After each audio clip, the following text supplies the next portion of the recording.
When people first hear that I infiltrate neo-Nazi and other extremist organizations and then expose them publicly using my real name, their first reaction is disbelief. Then, once they've seen my work, they call me brave. But the truth is, I don't see myself as brave. To be brave is to act despite fear. It means having the mental or moral strength to face danger or difficulty with resolve. But I don't feel fear. I feel rage. I'm not afraid of neo-Nazis. I'm not afraid of fascists. I'm not afraid of armed militiamen who stockpile weapons and fantasize about a civil war. What I feel is anger, because I've seen them up close. I've sat quietly in their meetings. I've watched them train. I've read their chats. I've listened to their plans as they formulate them live.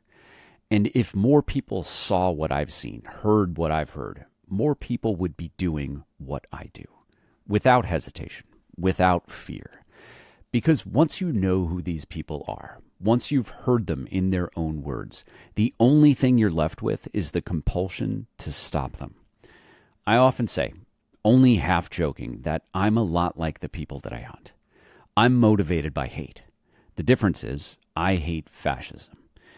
Before I started infiltrating these groups, I didn't spend a lot of time thinking about Nazis. I didn't worry about them. I didn't see them as a real threat. Like a lot of people, I thought the word was being thrown around too casually. Fascist or Nazi. Those labels got applied to everyone. And that's nothing new. In 1944, George Orwell wrote an essay asking, "What is fascism?" He said the word had been used so often and so broadly that it had lost almost all of its meaning. He describes the previous 10 years, 1934 to 44, saying that conservatives, socialists, communists, Catholics, nationalists, war resistors, and supporters of the Allies while World War II was raging, everyone had been called a fascist by someone, and they meant it. And yet, Orwell said, buried beneath that mess, the word still meant something. It meant cruelty. It meant arrogance. It meant oppression. Orwell said that in English, most people would accept the word bully as a synonym for fascist. It's been 82 years since he wrote that essay, and almost every word seems like it could have been written yesterday. Orwell was right in that these terms are overused, but that you know fascism when you see it.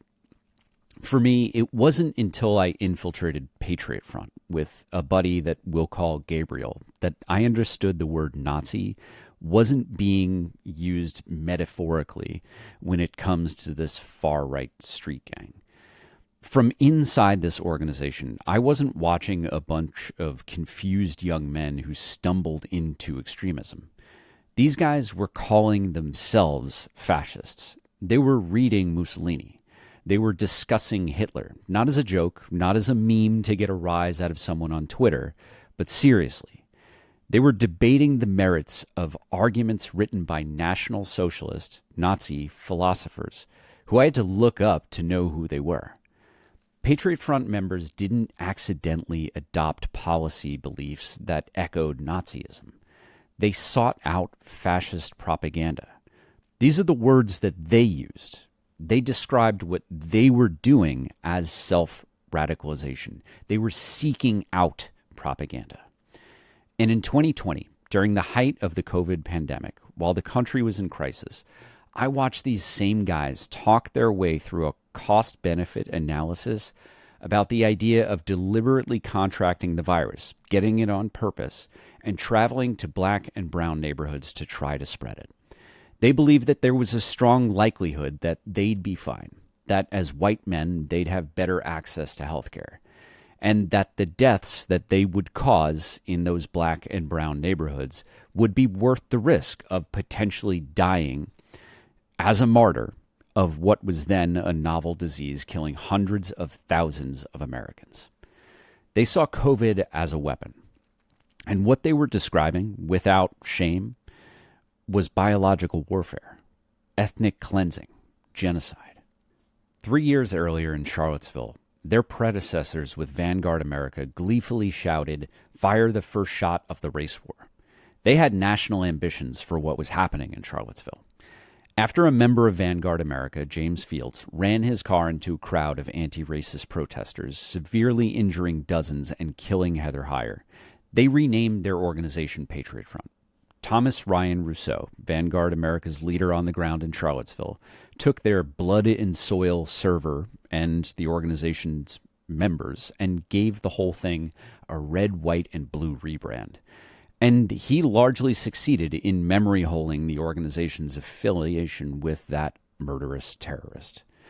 But in 2020, this renamed neo-Nazi organization was debating kicking off their race war with a virus instead. And being there for that conversation in real time was the moment I was changed, maybe even radicalized. It was the moment that fear would no longer be part of the calculus of whether I should engage in this work. It couldn't be. Not when I look like them, not when I blend in, not when my background gives me access to their inner circles. I don't fear them. I hunt them. And if I'm being honest, it's not bravery. It's instinct. When your fight or flight kicks in and you choose fight, that's just your brain chemistry. It's who you are. In the years since, I've seen more. I've infiltrated more groups. I've tried to warn the FBI before January 6th. I watched as law enforcement failed to stop the insurrection. I watched as Trump tried to burn the Constitution and crown himself a dictator. And I watched as more people, ordinary Americans, stepped up to do what our institutions wouldn't. Some became researchers. Some went undercover. Most of them came from all walks of life. They have normal jobs and fight for justice as a sort of part-time hobby. Others embrace the mission and lifestyle of Antifa. They wear that label proudly, like I do. While Antifa is often portrayed as a movement of communists and anarchists, the truth is that antifascists come from a broad political spectrum. There are liberals, independents, socialists, conservatives, and even people who still call themselves Republicans who believe that fascism must be fought against. That is what anti-fascism is. What unites us is not any one shared ideology, but a shared belief that fascism must never be given a chance to grow or exist in comfort or security. Anti-fascism is open, it's welcoming, and yes, it's patriotic. Because anti-fascism, Antifa, isn't a slur. It's a responsibility. This is On Offense. I'm Kristofer Goldsmith, and in this episode, I'm talking with journalist Christopher Mathias. Kris spent more than a decade reporting for HuffPost, where he became one of the most respected journalists covering the American far-right. He's been on the ground at white supremacist rallies, inside courtrooms after hate crimes, and behind the scenes with anti-fascist investigators who are the first line of defense against rising extremism. His new book, To Catch a Fascist, documents the insurgent fascist movement from the inside and the decentralized network of people working to stop it. I think that this book is going to be transformative for those of you who read it. If you've ever wondered why I do this work or what I've seen that fuels me, this book can show you. And I believe that once you see it, once you really understand what we're up against, you'll feel the same compulsion that I do to act. Not because you're fearless, but because it will affect you so deeply that it will trigger your survival instincts. And you will know that fascism must be confronted.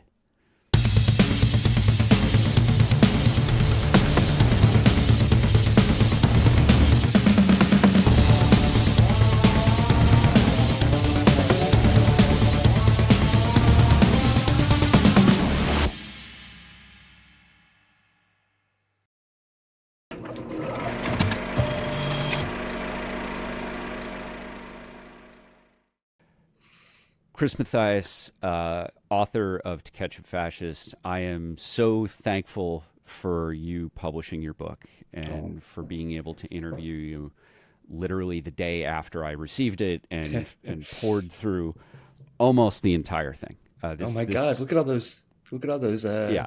Amazing. This is, and I want listeners to understand this. This is everything that I have wanted people to know for 5 years. Oh my God, dude. Absolutely everything. So first, I want to orient my listeners to who you are and where this book came from. So please tell us how this came into being. Yeah, well, first off, thank you so much for having me. I'm a big admirer of yours, and what you just said means the world to me, because you work on a book like this kind of in isolation for 3 years, and you don't know how it's going to be received. So that means the world to me. But yeah, so yeah, my name's Chris Mathias, and for about a decade, I was a reporter at HuffPost, a senior reporter at HuffPost, covering the far right. And in 2017, I covered the Unite the Right rally in Charlottesville, Virginia, where, I'm sure most of your listeners are familiar with what happened there, but, largest white supremacist gathering in a generation, ends with a neo-Nazi driving his car into a crowd of counter-protesters, killing Heather Heyer. Afterwards, Trump calls the Nazis that were there very fine people. That event kind of began a journey for me to investigate and unmask this kind of new insurgent fascist movement in the United States. The way I often describe it is I think we kind of forget that 10 years ago there was this explosion of new secretive white supremacist groups, as if they were trying to like resurrect the Klan for the digital age. And that's how, as I was trying to unmask this new generation, I realized that there were a ton of anti-fascist researchers and spies doing this work with a lot of success already. So I ended up working pretty closely with them, getting to know them, and that's kind of how this book happened and how I got to know you too. So what you just said about everybody knowing about this white supremacist rally, the Unite the Right neo-Nazi riot, I think that as someone so close to this issue, I think you're kind of wrong. I don't think that people understand what the Unite the Right neo-Nazi rally was. I think a lot of people remember the very fine people comment, and they remember what a scandal it was in real time. But I was someone who was not working on uncovering fascist ideology or investigating extremist organizations until 4 years after the fact. Yeah. And it was only after I came to understand, again, I want to encourage people to read this book. It was only after I came to understand what it looked like inside of a neo-fascist and neo-Nazi organization that I understood the significance of that event.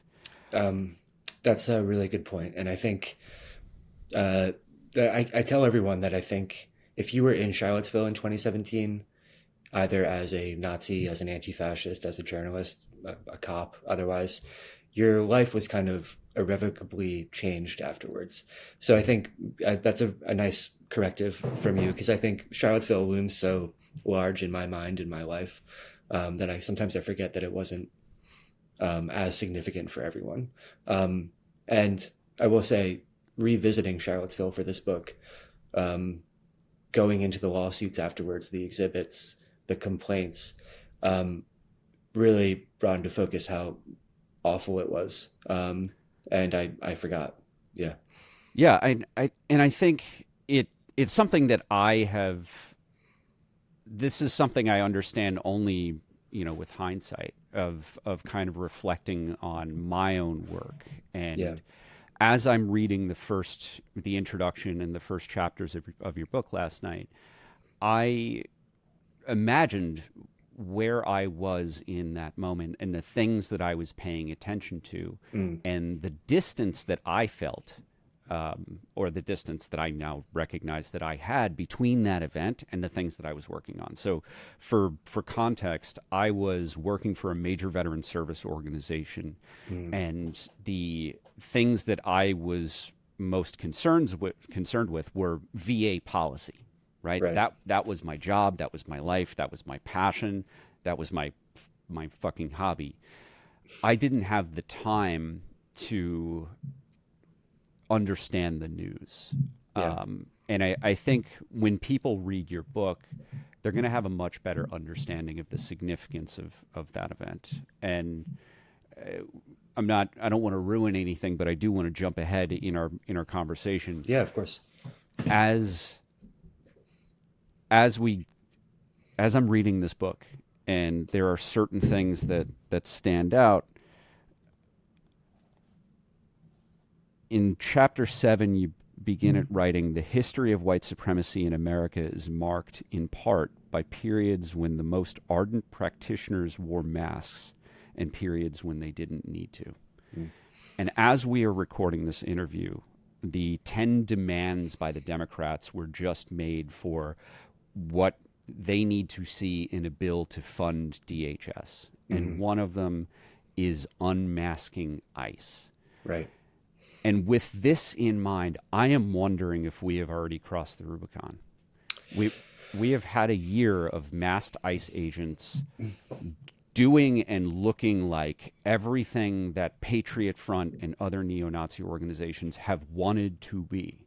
Yeah. And I'm wondering if we've reached the point where unmasking them doesn't even matter. Oh man, that's the $1 million question. I think I'm so glad you read that line. Researching the history of the Klan in America, researching the history of kind of masked fascism in America, was a real revelation to me, because there's a dynamic at play.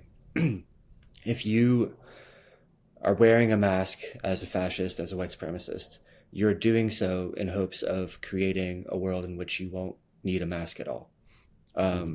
And the histories of the first and second Klan are interesting. There's, the first Klan was unmasked to a big degree by, its opponents, by the Department of Justice at the time. The Department of Justice partially had its founding in fighting the Klan.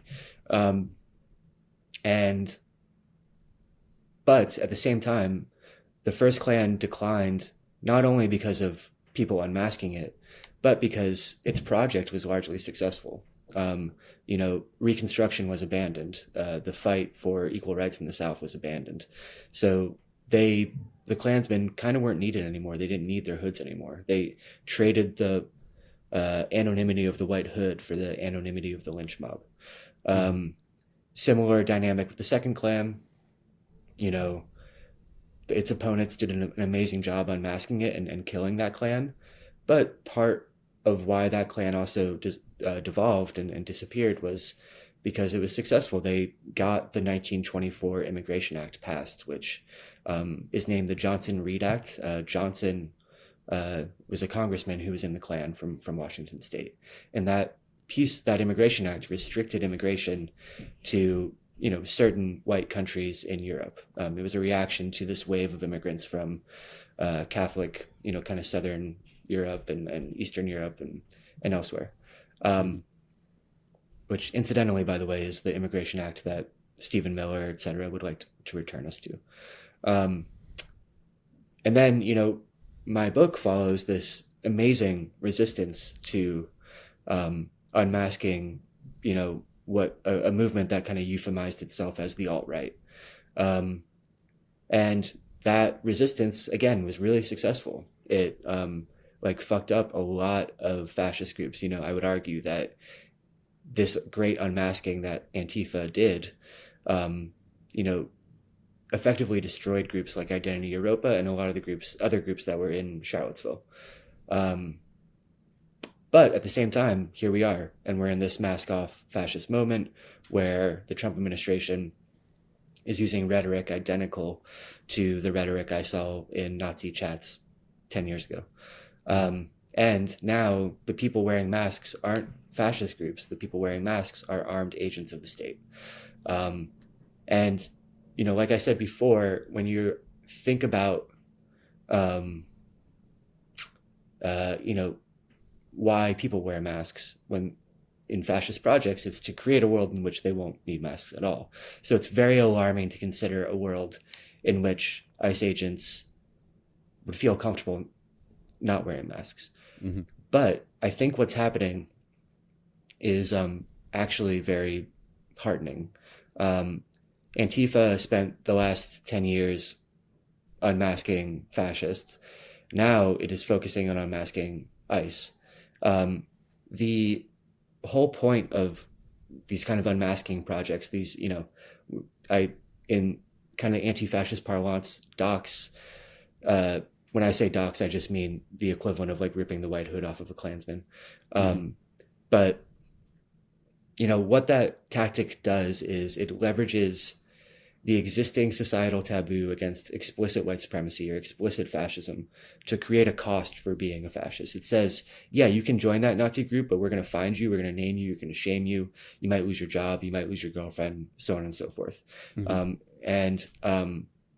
You can see the project to create that social cost for being in ICE is, I think, gaining a lot of traction. It's not only anti-fascists who are unmasking ICE. It's not only kind of seasoned, Antifa activists that are following ICE around Minneapolis, monitoring ICE, pressuring venues and hotels not to do business with ICE. It is like kind of this grassroots organic uprising. And when you look at the polls, the kind of approval ratings for ICE for this masked secret police force, like, its approval ratings are absolutely cratering right now. And there's kind of record high support for the phrase abolish ICE. So there is a social taboo to be leveraged right now.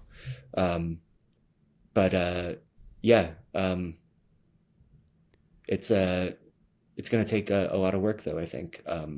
But yeah, I appreciate you noticing that line. When I wrote that line about kind of the history of white supremacy in America, that was like a real aha moment for me. And I think was kind of, changed my way of thinking about things. Antifascists, which you, I think, very helpfully explain in the book, have become known in America as Antifa. Right. And not Antifa. Right. Right. Yeah. As they are in Europe. In Europe, you explain that the roots of Antifa, anti-fascist, I think is much better understood than here in the United States, where we have white nationalist propaganda outlets that have become mainstreamed, that have redefined Antifa as Antifa, right? F-U-H, the sound. Can you explain that dynamic and how it has affected your reporting and the way that it's received when you write about this kind of thing? Yeah, of course. It's interesting. Like, I just say it Antifa now. Like, I can't, I think in the American twang maybe, or the American tongue, that's just how it comes off the tongue. But it is a European word. It is just a shortening of anti-fascist, or, in the German, like antifascists, I think, and has its origins in, like, honest to God interwar anti-fascist groups in Germany and Italy and elsewhere. And there's some really great histories about those groups. Mark Bray's Antifa Handbook has a good history. There's actually something called the Antifa Comic Book by Gordon Hill, I believe. Apologies if I'm messing up that name. But it's a really, really fun, like, beautifully done history of those groups. And kind of what ends up happening is, the use of that term, is revived again in Europe in the 80s, when there's this wave of leftist organizing in Germany. It has a correlation to this movement of kind of autonomous living, where young German activists are taking over abandoned buildings and creating communities and taking ownership essentially. And simultaneously, they're battling a new generation of neo-Nazis that are starting to take to the streets. So they adopt this Antifa label. That is also happening in England at the time, and with groups like Anti-Fascist Action. Meanwhile, in the States, the kind of origins of the modern iteration of Antifa didn't really call itself Antifa for a long time. In the late 80s, it kind of all started incidentally in Minneapolis, where this young multiracial crew of punks that called themselves the Baldies, they were skinheads, but kind of not in the way that we know the term now, right? Skinheads initially was an anti-racist subculture that kind of formed in the UK. It was appropriated by Nazis, and now we, most commonly associate skinhead with neo-Nazis. But at any rate, at the time in Minneapolis, this young crew, the Baldies, they're tired of seeing Nazis at their punk shows. They start punching these Nazis. They start organizing against these Nazis. And before long, they kick the Nazis out of Minneapolis. And they expand and form a group called Anti-Racist Action, which is, a kind of a punk subculture of chapters across the country kicking Nazis out of their cities, places like Portland, in New York. There's other kind of affiliated groups like Skinheads Against Racial Prejudice, called SHARP. There's so many fascinating histories of these groups that I would really encourage your listeners to check out. There's a book called We Go Where They Go, which is an oral history of anti-racist action. And it's there's so much cool literature from this time, like old anarchist scenes and posters and stuff. It's remarkable. But at any rate, they call themselves Anti-Racist Action. They developed these points of unity in 1994 at a conference in Columbus. And these kind of points of unity are, I argue in the book, this articulation of militant American anti-fascism that is the basis for modern Antifa. And those basic tenets are essentially, fascist. The basic tenets include the kind of slogan, we go where they go, right? So if fascists are in the streets, we're going to be there and we're going to confront them, and sometimes physically confront them. We might punch them. The second, another tenet is that fascists should have no platform to speak or organize. So that means, if they're holding a rally, you're going to try to fuck up that rally. In the modern day, it means you're trying to deplatform them from social media for violating terms of service or getting web servers not to host their websites. And then the final big tenet of kind of militant anti-fascist organizing is this idea that the state and law enforcement cannot be trusted in this fight against fascism. It's basically this radical leftist view. And, reminder, the people involved in this are typically anarchists and socialists and communists. This view that law enforcement and the government are maybe too invested in a kind of systemic white supremacist project, or will be too liable to kind of collaborate with fascists to be trusted. So, all these groups in the 90s, Anti-Racist Action, they basically kick an entire generation of Nazis off the streets of America. And there are some remarkable stories, one of which I tell in my book. It's the Battle of York, Pennsylvania. But, by the early aughts, kind of on the street, fascist organizing is in decline, which means anti-racist action is also in decline. But with the rise of Trump in 2015, and with the kind of explosion of the alt-right online, Antifa or anti-racist action, that kind of organizing kind of rises from the ashes to make this fight. So you have a lot of kind of veterans of the anti-racist action days, putting their boots back on. And then you have a lot of new activists who are looking for a way to fight back against this new fascist insurgency, but kind of don't trust their institutions to do this fight. And they're looking for a blueprint to fight these groups. And they find this blueprint from this previous generation, this points of unity, this kind of anti-racist action mode of organizing. And it's around this time that you start to see, in like 2010 or so, groups starting to use the Antifa label. Initially, anti-racist action thought fascism, anti-fascist, was the word fascism was like too complicated, too academic, too foreign sounding to the American ear to use. But I think when they want to move beyond just anti-racist organizing, they want to, make clear that they're showing up for their Muslim brothers and sisters, for their Jewish brothers and sisters, for their queer brothers and sisters. They thought the anti-fascist label is better. So they start calling themselves Antifa. So I actually understand the concerns of anti-racist action. The reason that Veterans Fighting Fascism, my organization, was founded after Task Force Butler Institute, is because, and the original version wasn't called Veterans Fighting Fascism, was in 2021 when I launched these efforts, or 2022 when we first became active. I didn't think that enough Americans understood what the word fascism meant. Yeah. And I was concerned, if I had a web address, veteransfightingfascism.org, that people wouldn't be able to spell it and find it. Right.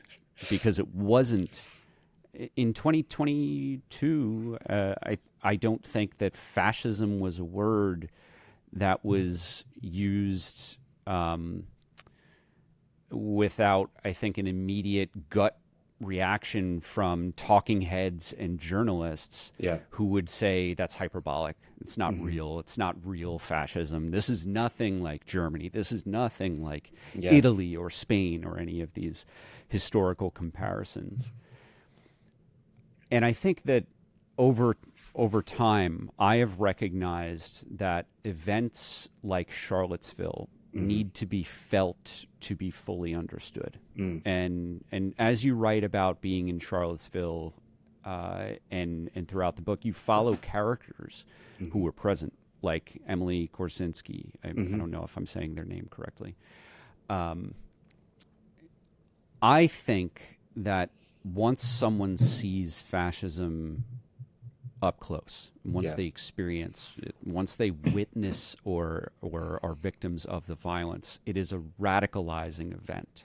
Yeah. And it makes it nearly impossible to turn away. That has been my experience. I didn't know what Patriot Front was until my buddy, who you write about briefly in the book, Gabriel, who they now call Bad Gabriel within Patriot Front, because we've been back in their servers since then. Obviously. So until Bad Gabriel got me into Patriot Front, I didn't understand the threat. And it was only once I was inside and I saw them talking about deliberately, and this is during the beginning of the COVID pandemic in 2020, it was only when I saw them talking about and debating earnestly whether they should deliberately catch COVID because they felt that as white Americans, they would recover. And then if they caught COVID and went into a black neighborhood in somewhere like Philadelphia, that they could spread it like wildfire and that it would harm black communities more than it would white communities. Jesus. That was the radicalizing event for me, right? That was when I don't think I decided it. I think that my brain, my heart, and my soul decided for me that I can't turn away from this. I can't ever stop fighting this. Do you think that what Minneapolis is experiencing right now with the incursion of ICE, this masked secret police force, a police force that I think looks, as you describe in your book, very much like Patriot Front, do you think that America more broadly is experiencing somewhat of a radicalizing event, or do you think that only the people on the ground in Minneapolis right now understand it the way that you understand Charlottesville from being there? Yeah, I think that's a great question. Yeah, I think obviously what's happening in Minneapolis is radicalizing a ton of people in Minneapolis for sure. It kind of goes back to, I think, what we were talking about earlier, right? It's, you know, there is kind of an axiom or a slogan on the left, in anarchist spaces and in Black liberation spaces, in certainly in anti-fascist spaces, which is this idea of we protect us, right? It's like this idea that um, no one's coming to save you. It is up to you to show up for your neighbor and to protect your neighbor. Um, and I think Minneapolis and the people in Minneapolis have come to understand that in a visceral way. When you watch, essentially a masked federal police force occupy your town, right? It is a military occupation, where, the local police department is, either doesn't have the power to, push back against this, or maybe the will. It is, after all, the same police department that killed George Floyd. So they, and obviously, I think when you look at the Democratic Party's response, the rhetoric of the mayor aside, when he told ICE to get the fuck out, is, what are they actually doing? Like it is, I think on the ground, it might feel like the Democratic Party really isn't there. So all of this organizing we're seeing, this amazing, the development of like these like really organic grassroots tactics, like whistles, like it's so interesting that whistles, I think, are now going to be a symbol of anti-fascism in America. I think that will be on logos and tattoos. It still breaks my heart. I think the quote that will kind of haunt me forever is Renee Good's wife, after she was shot, said, "We had whistles, they had guns," which is just remarkable. But that's my way of saying that, like, the people in Minneapolis are responding in an incredible way. And I think they have certainly been radicalized. I think, and maybe I hope, that that radicalization is also occurring in places where people don't see ICE in their everyday life. I know that ICE, I live in New York, I know ICE is in town. I know they're in Harlem, I know they're in Queens. But it's not like Minneapolis where I see them on the street,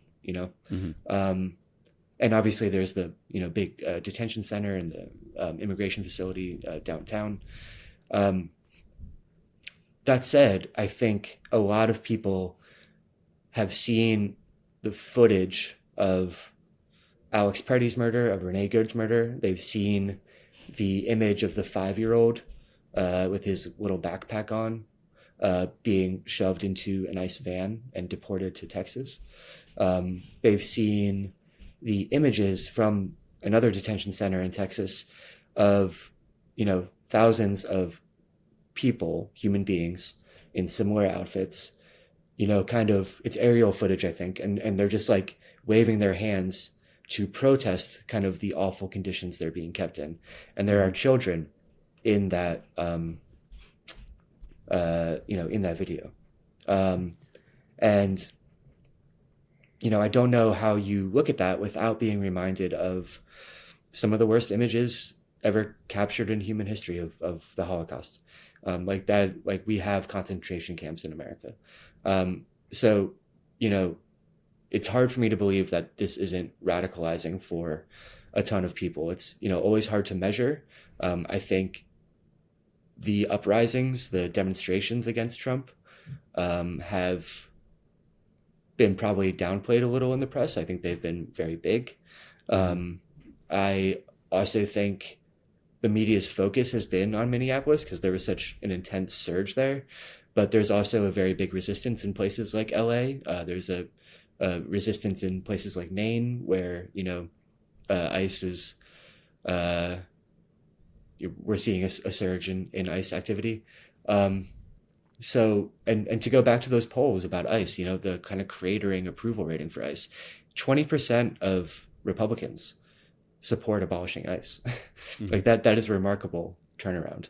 And I think from the militant anti-fascist perspective, I don't think you often Antifa anarchists, they are pretty reticent to put too much stock into polls or into like electoralism, but like it's not looking great for the midterms later this year, and so I think there's I very long-winded way of saying yes, I think like a bigger radicalization is definitely occurring. Throughout your book, you follow the character Vincent, who is responsible for the information that my organization, Task Force Butler Institute, right, used to analyze, to identify individuals who committed hate crimes throughout the United States, everywhere from Olympia, Washington, to Boston, New York, yes, to Philadelphia, Pennsylvania. Can you tell us about Vincent? How is it that he accomplished this? How is it that he infiltrated this neo-Nazi organization, Patriot Front? What motivated him, and how effective do you think he believes he was in dedicating months of his life to this? Yeah.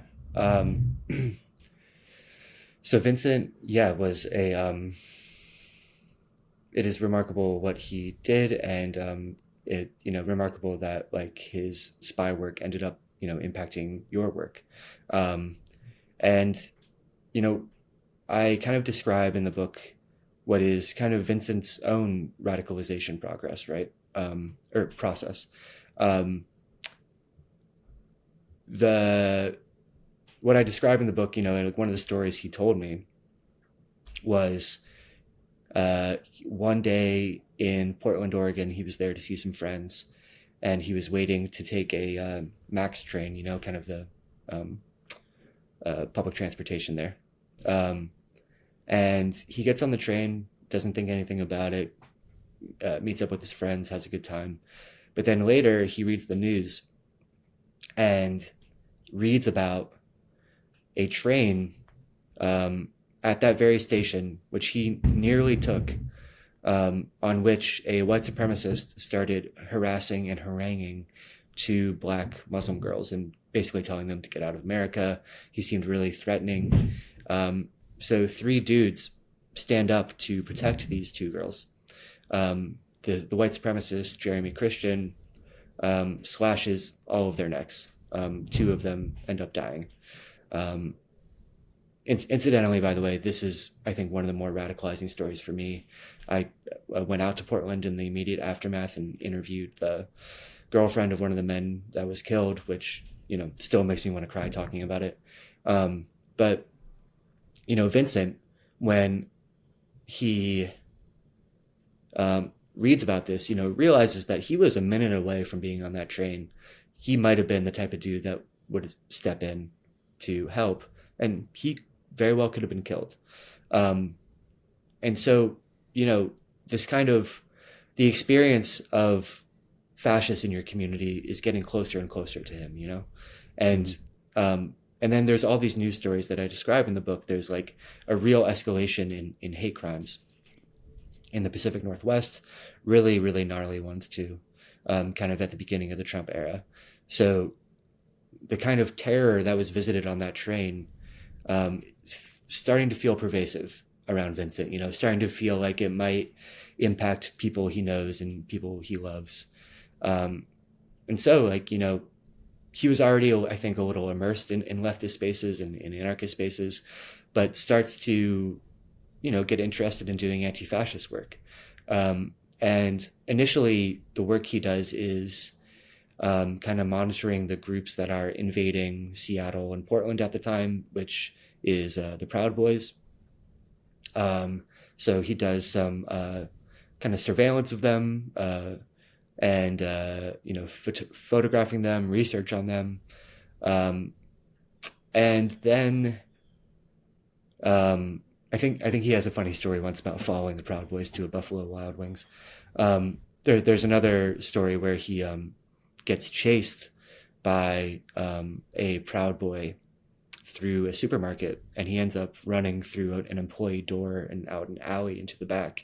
And it turns out the Proud Boy that was chasing him was Ethan Nordine, who was one of the Proud Boy leaders, who was later charged for sedition after January 6th. And, after January 6th, the Proud Boys are kind of in disarray, right? Because there are actual prosecutions happening. This is before they're pardoned. Mm-hmm. And so they're a bit in disarray. And Vincent, the anti-fascist, is looking around and realizing that the energy in kind of fascist organizing at that moment is in, again, kind of maybe in secretive groups, groups like Patriot Front. And he is seeing Patriot Front propaganda and activity kind of all over Seattle, and it's pissing him off. So he decides that the best way to kind of disrupt Patriot Front is to go undercover. And, I think we've touched on this already, but there's a reason that groups like Patriot Front wear masks and struggle so hard to remain anonymous. And that's because they know that their views and what they actually believe are still a little too vile for them to operate normally in society. That, they are liable to lose their jobs and be, shamed by their families, by their communities. So they organize in the dark. And another part of them operating anonymously is that they are committing crimes. They are committing hate crimes. They are vandalizing, communities. They are attacking people. So it's a way to protect themselves from prosecution. Vincent initially asks around to other people to see who might be interested in infiltrating, but then realizes pretty quick that he might actually make a really good infiltrator, because he, grew up in kind of a conservative community. He's familiar with conservative talking points and how to the kind of social mores, if you will.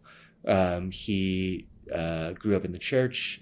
He is a dude who knows how to handle himself. He does martial arts, and all of this stuff he thinks might be appealing to Patriot Front. And we can get into the nitty gritty of his infiltration in a bit, but a lot of anti-fascist infiltrations of Nazi groups are online. They just will create a username and access a kind of Nazi space online and fuck them up that way. But there are a lot of stories like Vincent's that I know, Kris, you're certainly aware of, where it's an in-person infiltration, which is really remarkable. It is a essentially method acting to be a Nazi, and hiding your real identity, kind of living this double life. And the thing is in the public imagination, the way most Americans think of this type of infiltration is being conducted in concert with law enforcement. But in the Trump era, something else entirely is happening, which is that people, anti-fascists, that we know about, were doing this on their own. They were putting their lives really in danger to do this type of work. And, they weren't going to call the cops if things got dicey. They were really, it's very, very brave. Right now, I think most Americans and anyone listening to this show remembers the very fine people comment. Neo-Nazis started this. They showed up in Charlottesville to protest. Excuse me, they didn't put themselves down as neo, and you had some very bad people in that group. But you also had people that were very fine people on both sides. And that, during the first Trump administration, that resulted in resignations. It also resulted in, not just response from those in government around Trump, but CEOs, quit and became obstructionist on his economic councils for, what feels like a brief period now. We don't see that kind of response to Trump's rhetoric anymore. Yeah. Certainly not from anyone around him. Everyone around him is fully sold on this white nationalist vision. And we no longer see powerful institutions or powerful individuals, billionaires, aside from, a handful of musicians and a handful of actors or artists. How close is the Trump administration now to these extremist organizations and their movement? Is there a veil between them anymore, or are they one and the same? Yeah, I would argue they're one and the same, and that they've kind of been one and the same for a while. There may have been some more plausible deniability 10 years ago, but that plausible deniability is long gone. I think the mainstream media, for the most part, was way too credulous with Trump and his kind of coteries connections to straight up Nazi groups. I mean, from the get-go, you had Steve Bannon and Stephen Miller in the mix. Their connections to straight up fascists are legion. They're lousy with friendships with actual Nazis. Steve Bannon was citing Julius fucking Evola, like one of the fascist philosophers, 10 years ago in public. What we're seeing now, you mentioned kind of the elite support for Trump in his second administration. I often think of his second inauguration, when you just have in the front row all of the richest men in the world there to kiss the ring. And then of course Elon Musk gives 2 Nazi salutes. When you look at the people in Trump's orbit, and I would argue especially Stephen Miller, who is arguably the de facto president right now, he is absolutely steeped in white supremacist, online culture and literature. He's if I'm not mistaken, a Camp of Saints dude. A Camp of Saints is this racist dystopia novel in Europe that imagines kind of flotillas of brown people invading Europe, and depicts them as savages. It's basically the genesis, or kind of the text of the Great Replacement conspiracy theory. Mm-hmm. Moreover, and I think outside the groups that me and you often look at, there's also this weird Silicon Valley authoritarianism that's very explicit, right? So Peter Thiel, whose connections to the Trump administration are also legion, has been very clear that he does not believe in democracy. The J.D. Vance obviously is a big Peter Thiel guy. J.D. Vance is also, and Peter Thiel are both big Curtis Yarvin guys. Curtis Yarvin being kind of this court philosopher, or vizier, this eminence grise for the Silicon Valley billionaires, who believes that America should have what he calls kind of a CEO, a dictator. He's very explicit that he does not believe in democracy. And JD Vance, this is who JD Vance admires. This is the waters that the Trump administration is swimming in at all times. there's so many more examples. One more I'll toss out is Jack Posobiec, who someone that has been on my radar for a decade, and was posting straight up like 1488 Nazi shit 10 years ago. Yep. And now is one of the chief propagandists for the Trump White House, who was invited to like the Antifa roundtable the other month, who is a main stage speaker at CPAC every year.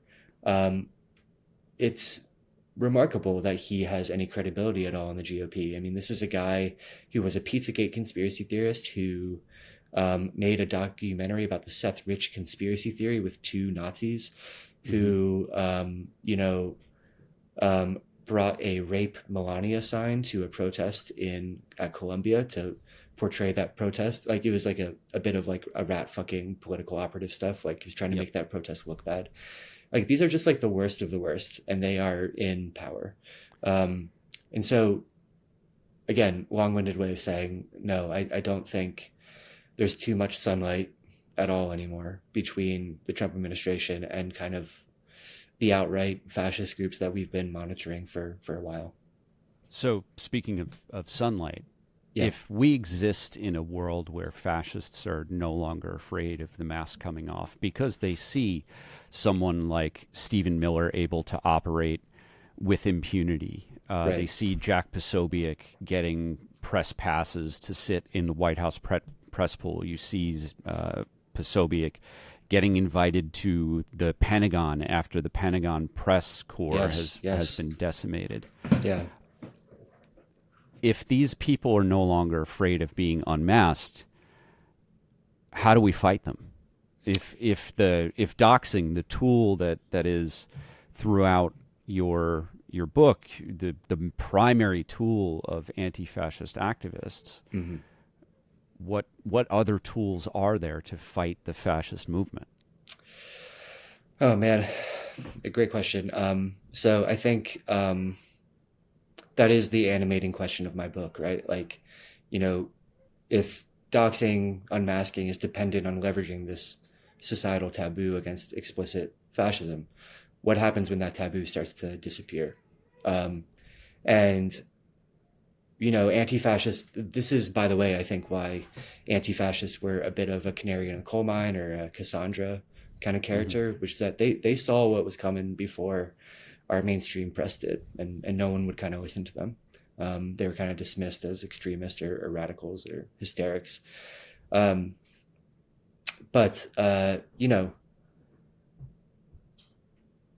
the way I describe in kind of one of the final chapters of the book, I quote an anarchist organizer named Scott Crow, who calls kind of militant anti-fascist organizing really good fire brigades. And what he means by that is they're really good at this specific thing, responding to kind of this localized street presence of straight up fascist groups and organizing against that and destroying that. But, the larger project of bringing about a freer society, of dismantling the inequities of capitalism, of dismantling what is a more widespread fascism, a mainstream fascism happening right now, was always going to be a larger project. And part of the type of organizing that anti-fascists are often involved with is mutual aid, showing up for your neighbors. All over the country right now, we are seeing the kind of mutual aid that might have been confined to anarchist circles, 5 years ago, where it's literally raising money,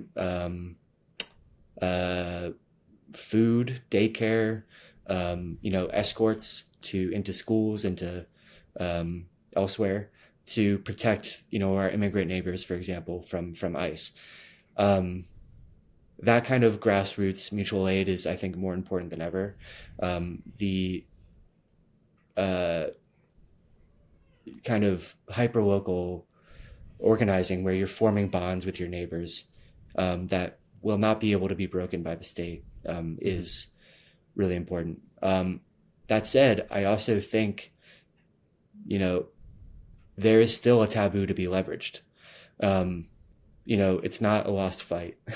When it comes to like anti-fascist doxing and unmasking and research, one of the stories I tell in the book is the story of Judd Blevins. Judd Blevins is a Iraq War veteran who comes back and joins Identity Europa. He marches in Charlottesville.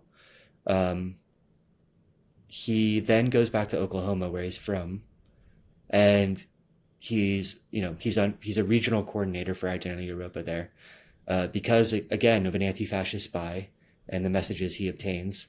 Judd Blevins is exposed as a member of Identity Europa.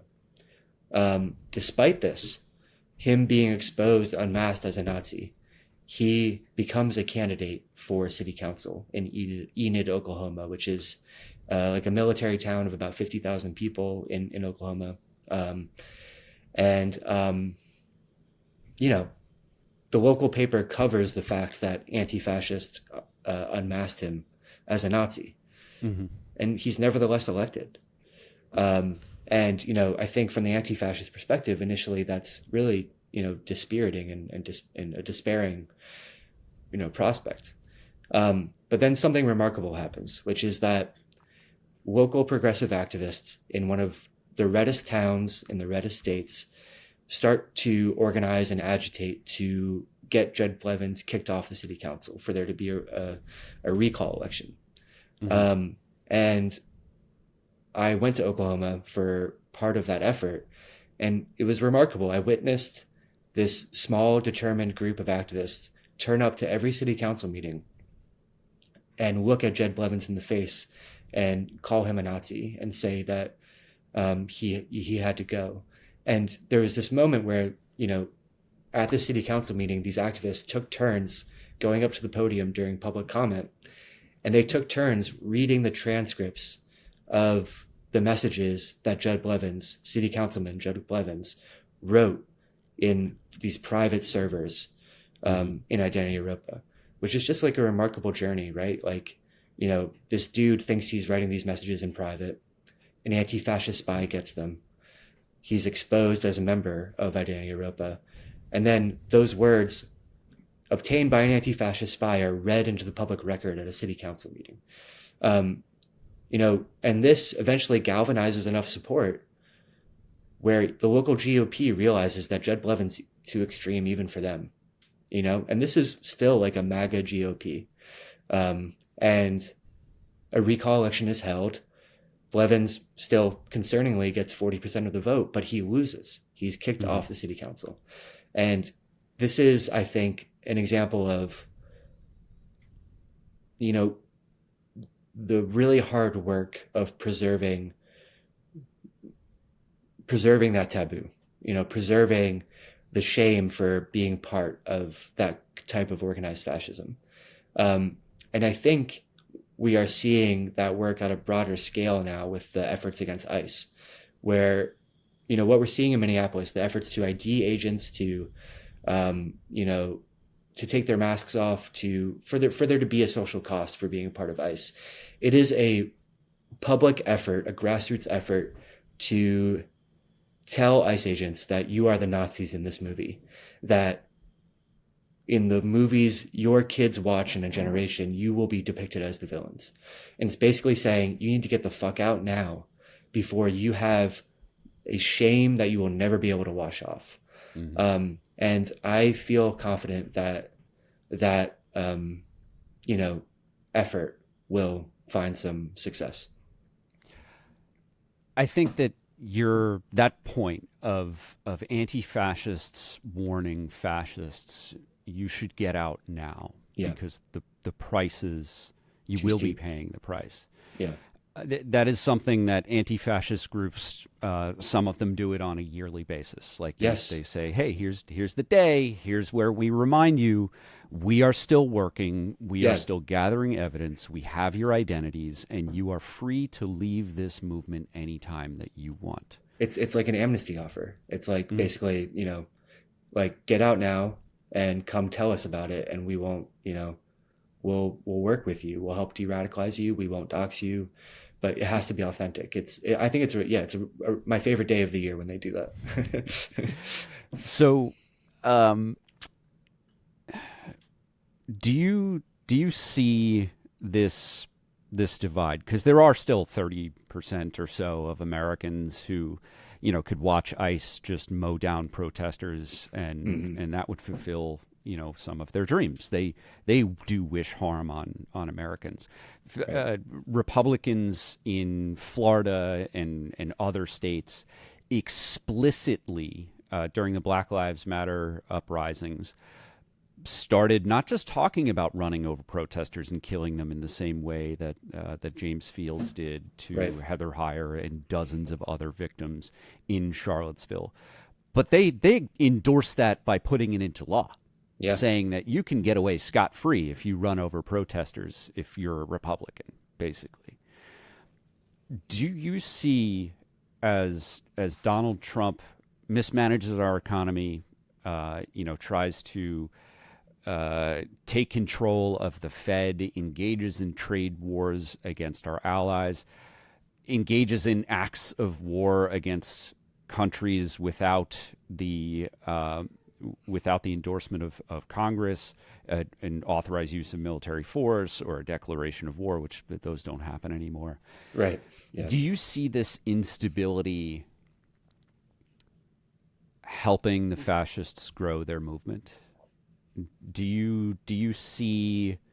You describe in the book some like veterans who come out of the military and they're disillusioned, much like I was Right. nearly 20 years ago, and finding brotherhood in these extremist movements. Do you see that kind of suffering and socioeconomic instability playing to the benefit of Stephen Miller and Tommy Rousseau, the founder and leader of Patriot Front? Oh man, that's such a good question. I think what you're seizing on is really interesting, which is that sometimes that instability can lead people to embrace, what is essentially a fascist movement. And when you think about like bigotry and racism in general, and I think the militant anti-fascist perspective that I have in the book is that, fascism is essentially a defense mechanism of capitalism, right? So it is, basically with like spiraling inequality and instability, it directs anger and political anger at marginalized groups, channeling it away from the people hoarding all the wealth at the top. And I think that's how bigotry typically operates, and how fascism typically operates. So yeah, I think as the economy falters and then things become unstable, it could, put people in that direction.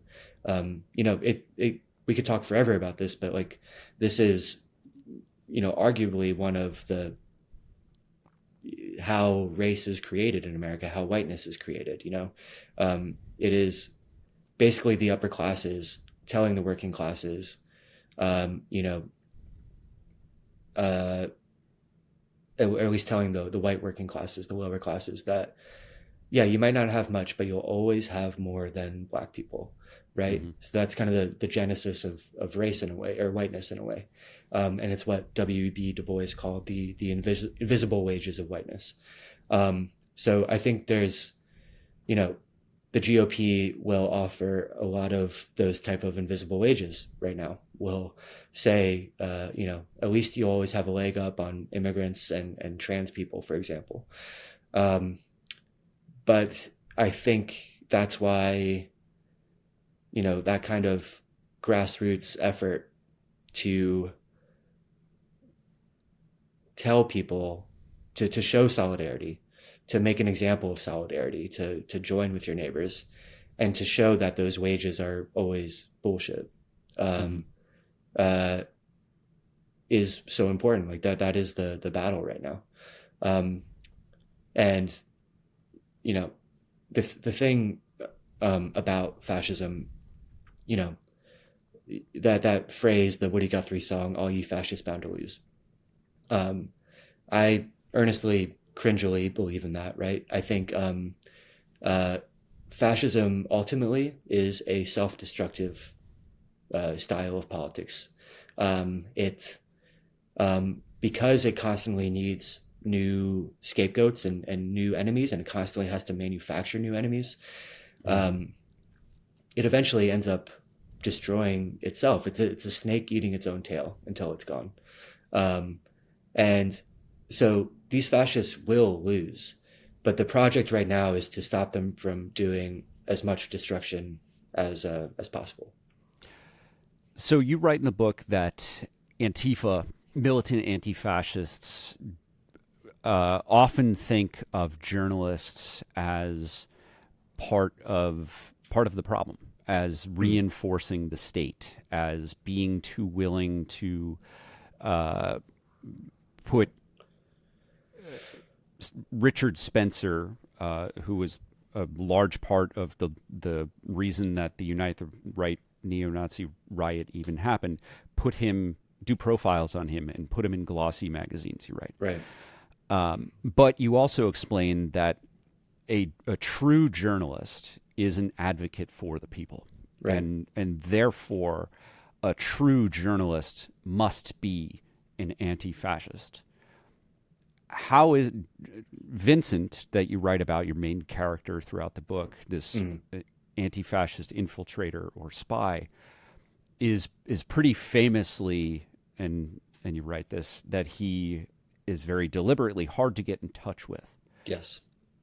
How did you convince him to trust you, a journalist, someone who's part of an industry that so many anti-fascists are suspicious of? Oh man, great question. No one's asked me that yet. So I think, I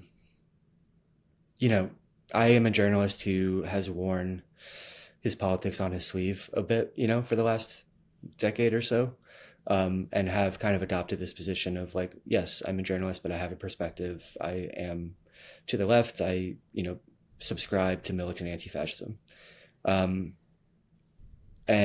I think, that hostility towards the press that you were talking about, that is borne out, I think, by this tendency in the mainstream press to both side stuff, to say that, yeah, sure, the right's bad, but the left is also bad. They're very dependent on this kind of false equivalency that they hide behind the word objectivity. So I think, partially, I think anti-fascists I talked to for this book that I'm so privileged to have talked to and earn their trust, understood that I wouldn't partake in that false equivalency. This isn't to say that I wasn't going to run interference for them, I am a militant anti-fascist who I'm still a journalist and want to be I'll be a critical voice if need be.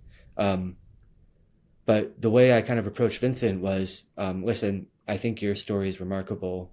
And so much writing about anti-fascism and Antifa tends to be a little academic and in the weeds and hard to read. So I think a story like yours, like a compelling narrative piece of nonfiction, would go a long way in making the story of militant anti-fascism and understanding militant anti-fascism much more accessible and palatable to a wider audience. Like, I think it's a really urgent story to tell. And yeah, after a little back and forth, he was down, and I got to talk to him. So I've had this book in my hands for less than 24 hours, so I haven't been able to read the entire thing. Though sure. I'm pretty sure I'll finish it before this episode is published. This is amazing. Thanks for reading it so fast. Yeah. I just want to. I hope that people who know me from whether it's TikTok or Instagram, however they found me, or if they followed me for years of my work, I hope that they understand that I'm not being hyperbolic when I say that everything that you need to know is in this book about what has happened in the last 10 years and why I am the way I am.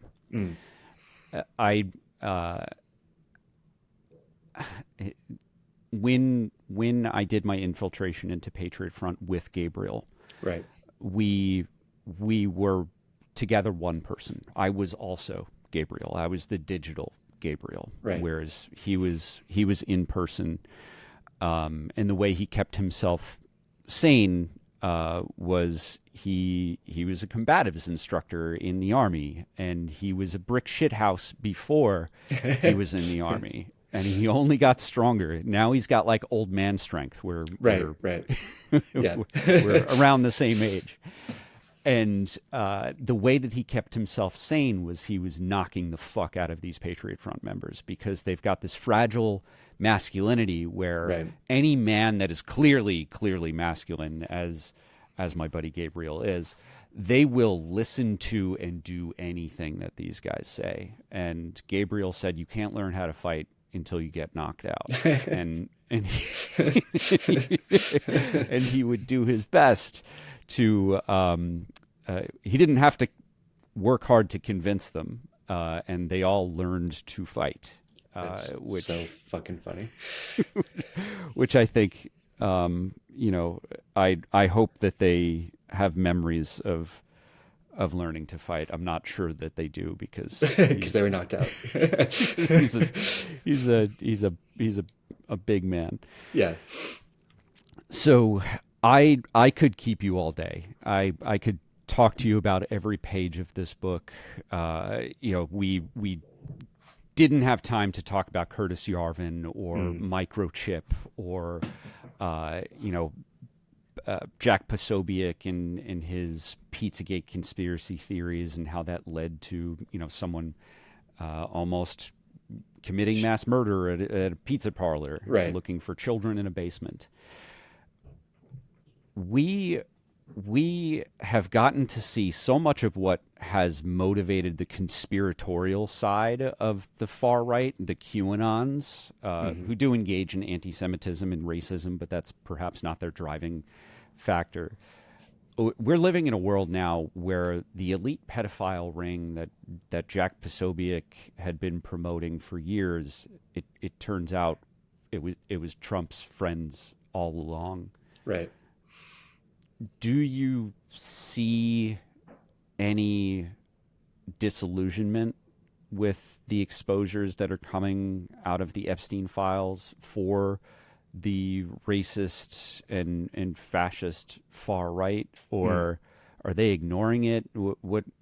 How are the Epstein files, which is seeming to fracture some parts of MAGA, how is that affecting the fascist wing? I think you probably know the answer to that better than me. The only thing I've seen that I thought was interesting was Nick Fuentes' response, which is, of course, Nick Fuentes, the Groyper leader, live streamer who was in Charlottesville, is now kind of taking the talking point that Jeffrey Epstein was cool, and what he did was awesome. So, I mean, honestly, I wouldn't be surprised to see other factions of the right adopt that kind of talking point.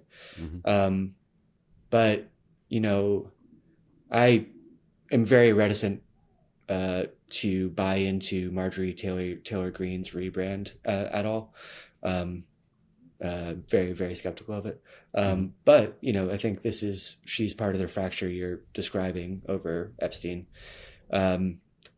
And, whether or not at the kind of higher echelons of the GOP, whether we see a fracture there, it's hard for me to imagine that the Epstein stuff doesn't have an impact on the base, that people, start to realize what's actually going on. But yeah, I don't know, man. I can't believe the Epstein files are still coming out, and it sounds like there's still more to come.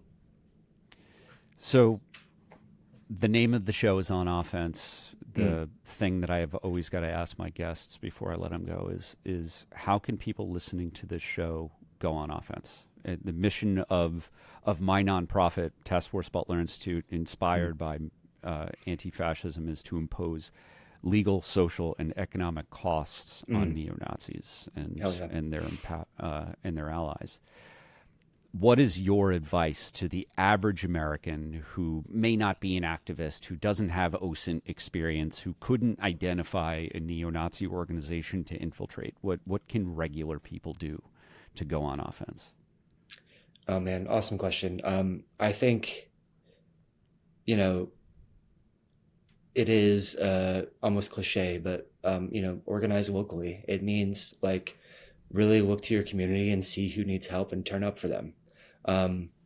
And before long, you're gonna find your people. You're gonna find people that believe in the same things, and that will be invested in projects that you didn't know about, who have experience with kind of tactics and methods of organizing that you didn't know about. I interviewed an anti-fascist the other day who said something along the lines of, Antifa is not an organization. Anti-fascism is for the people. Anybody can do it. And as soon as you start turning up for your neighbors in whichever ways you can, you will, I think, be ushered into a world of really good people doing that work. And I will also say that work is very fulfilling, and that there's real romance to it. It is a struggle to show solidarity with your neighbors. It will connect you to your neighbors. And it will also give you hope in a time when the people in power are conspiring for you to feel despair. And so I think, I guess that would be my advice, is just to start small. Christopher Mathias, author of To Catch a Fascist, The Fight to Expose the Radical Right. Thank you so much for coming on the show. I hope that every single person who makes it to the end of this interview is the next thing that they're going to do is purchase this book. Please tell us, in addition to buying this book, how can people follow your work? How can people support your work? Well, first off, Kris, I can't tell you how meaningful everything you've said about the book is to me. You write something like this alone, going crazy for 3 years, and you don't know how it's going to be received. You were in rough shape when you interviewed me. Wait, yeah, I was probably chain smoking and yeah. But oh man, I'm glad you picked up on that. But and there's like a million things that can go wrong. You have to make 100 million decisions when you write a book like this. So for someone I respect and admire so much to say what you've said about the book means a ton. So please buy the book. Like Kris said, I was in rough shape. So, let's help me out. Sincerely, you can buy the book wherever you buy books. It's in stores now. You can order it online. And otherwise, I freelance these days for The Guardian and Zateo and MSNBC and The Nation. And you can follow my work on Bluesky. My handle is Let's Go Mathias. Excellent.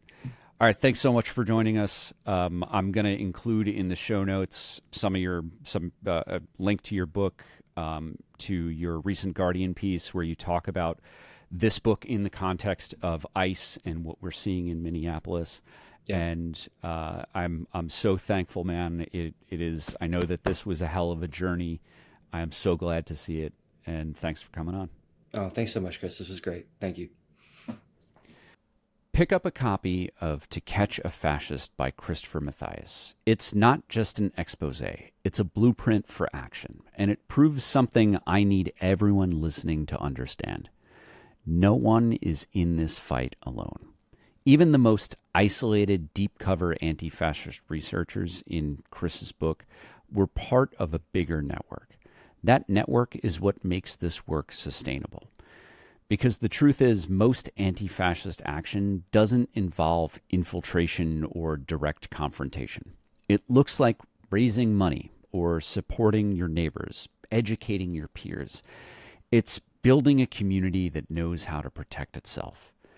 Look at the people of Minneapolis for inspiration. Whistles became ubiquitous, a simple tool to warn neighbors when ICE was in their streets. The food banks, the delivery services, the signal groups, the legal observers, the citizen journalists and content creators, and everyone amplifying them online to share the brutal truth of what's happening on the ground. No one is in this fight alone. Whether you're just getting started or ready to level up your anti-fascist work, Task Force Butler Institute and Veterans Fighting Fascism have free tools to help you do it. You can start an anti-fascist book club. Just download the free manual at veteransfightingfascism.org. You can also gather intelligence on fascist street gangs, including state actors like ICE, and help bring them to justice in a court of law. Just go to taskforcebutler.org and look for our community response guide and street teams guide. We often hear that the price of democracy is eternal vigilance, but that vigilance doesn't just mean defending against foreign threats. When I went to Iraq, I wasn't defending our Constitution or American democracy or freedoms. But the work that we're doing today, right here at home, is exactly that.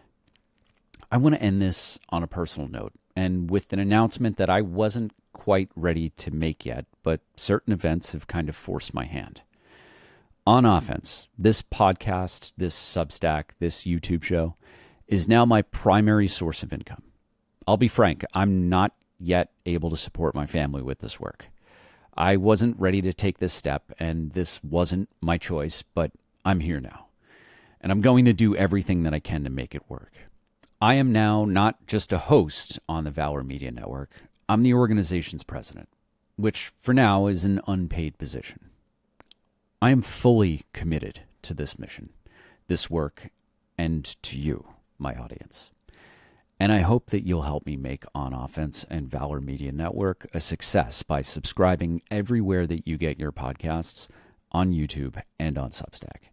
If you haven't already rated this show on Apple Podcasts or Spotify, please do, as that'll help us reach new listeners.